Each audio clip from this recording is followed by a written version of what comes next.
សេវាល្អ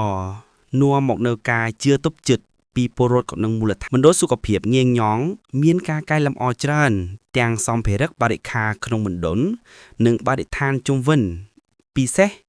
គឺផ្ដល់គុណភាពក្នុងការផ្ដល់សេវាជូនបងប្អូនប្រជាពលរដ្ឋទូទាំងឃុំងៃញងជារៀងរាល់ថ្ងៃបានយ៉ាងល្អមានប្រជាពលរដ្ឋជាច្រើនបានអញ្ជើញមកទទួលសេវាហើយក៏សរសើរចំពោះការកែលម្អមណ្ឌលសុខភាព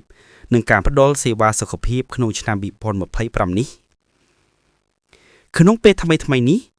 មណ្ឌលសុខភាពងៃញងត្រូវបានជ្រើស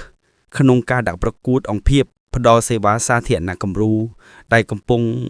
នឹងប្រកួតប្រជែងក្នុងកម្រិតខេត្តដែលផ្ដល់ទៅលើស្តង់ដារសេវាសាធារណៈនិយមនៃការផ្ដល់សេវាការគ្រប់គ្រងហិរញ្ញវត្ថុសាធារណៈការអភិវឌ្ឍធនធានមនុស្សការកែលម្អបរិស្ថានទំនាក់ទំនងល្អជាមួយប្រជាពលរដ្ឋសហគមន៍ការដោះស្រាយបញ្ហាប្រឈមរបស់ប្រជាពលរដ្ឋ17 កញ្ញា 2025